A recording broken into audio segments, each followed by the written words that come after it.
Many studies were conducted to investigate factors affecting learning second languages, as it becomes an essential factor to improve people's life.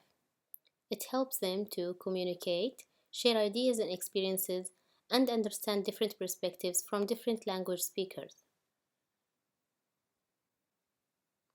Motivation usually determines the time and effort the student will put into studying, which in turn has a great role in achieving the learning.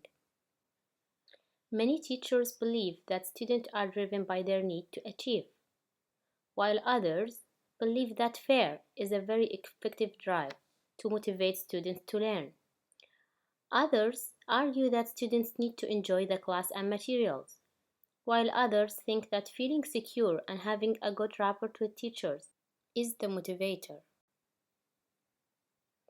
Researchers investigated intrinsic and extrinsic motivators for a range of varied levels of ages.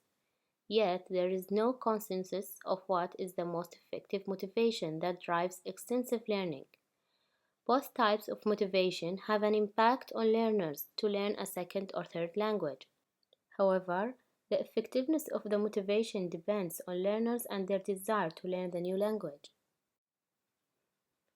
According to Burden and William, the motivation is a state of cognitive and emotional arousal which leads to a conscious decision to act, and which gave rise to a period of sustained intellectual or physical effort in order to attain a previously set goal. Herzberg claimed that students are motivated when they feel inspired by the materials taught. Archer, Miller, Green, and others stated that getting knowledge about an issue is associated with successful learning strategies, constructive ideas about school, the tendency to accomplish difficult tasks, and self-regulation. Depending on Maslow theory, the human needs to achieve self-actualization by educate themselves, care about their hobbies, and develop their personality. Mandarin is the most popular language in the world, and this is because it provides benefits from business and trade perspectives.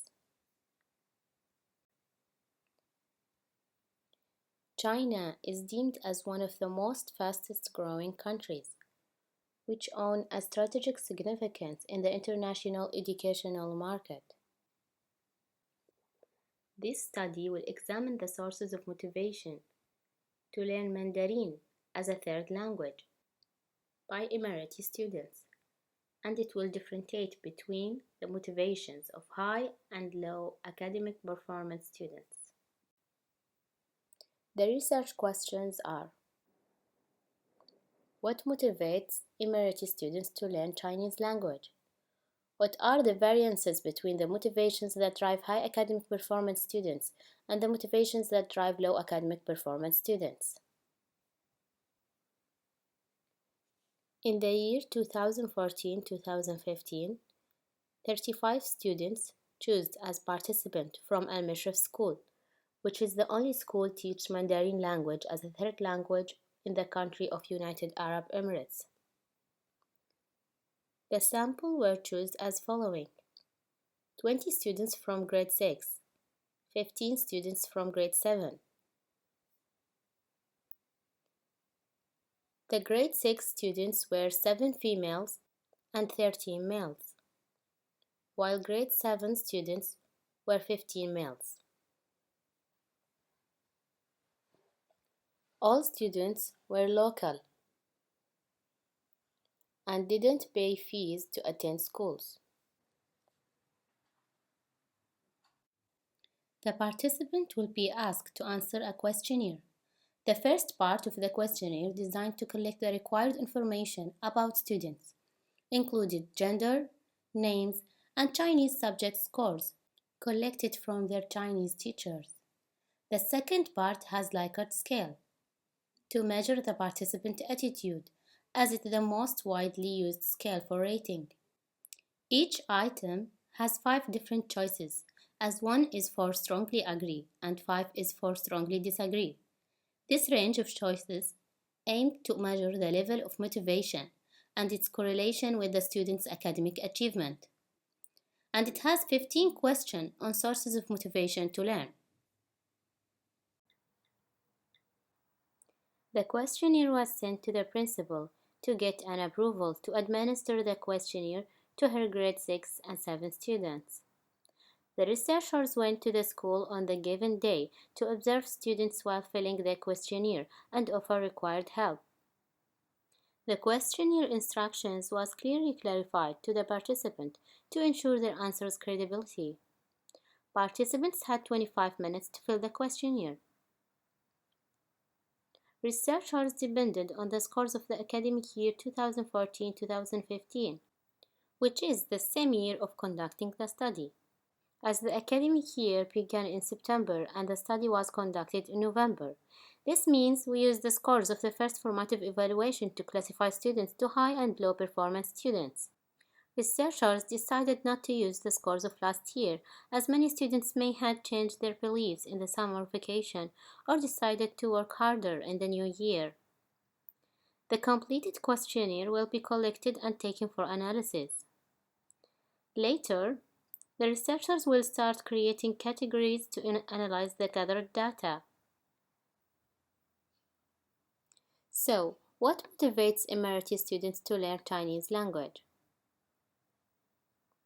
Interesting lessons. Be distinguished. These two motivations received the highest percentage, with 76 and 7400%. Upcoming test. Practical activities. The teacher is nurturing. Talking fluently. To work abroad. Easy lesson. Satisfying parents. Difficult lesson. Challenging. Have variety of jobs opportunities. To graduate with destination. To be in the honor list. Admire Chinese.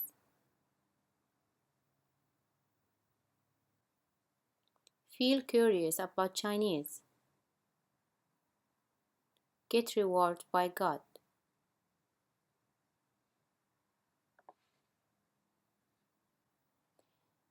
The second question, what are the variances between the motivations that drive high academic performance students and the motivations that drive low academic performance students?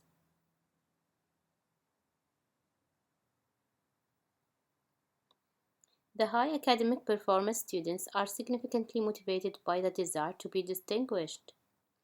Having interesting lessons and worrying about exams are other top motivators for high academic performance students.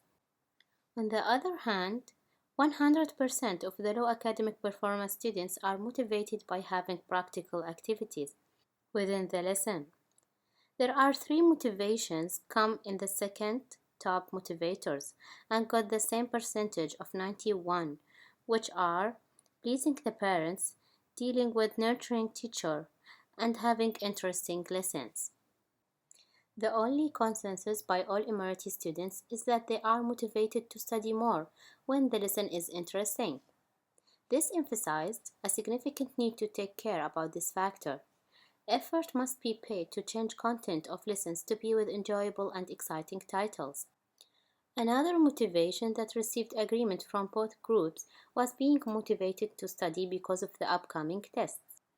This indicates that the significance of tests should not be ignored when planning the lesson, as it constitutes a drive to study for many students.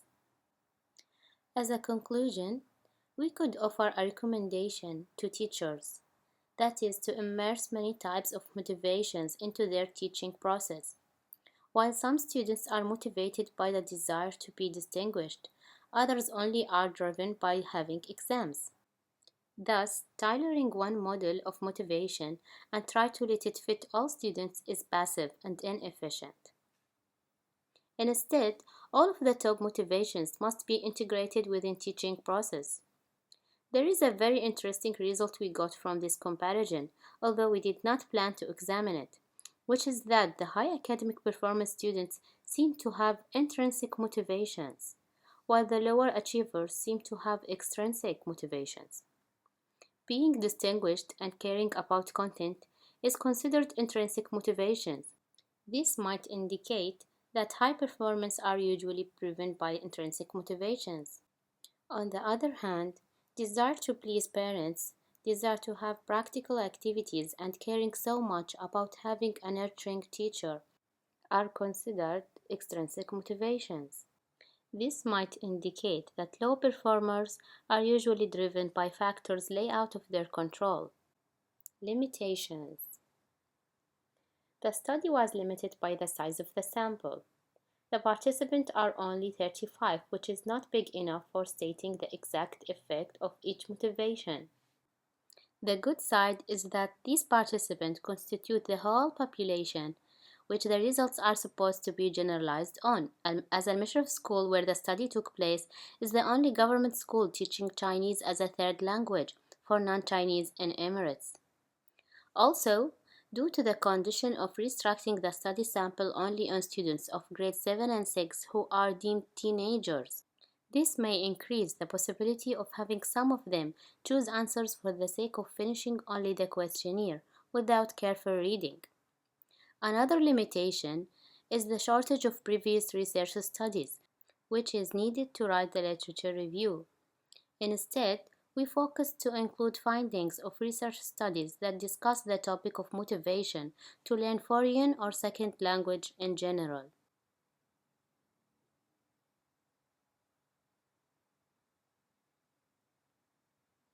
Thank you for listening.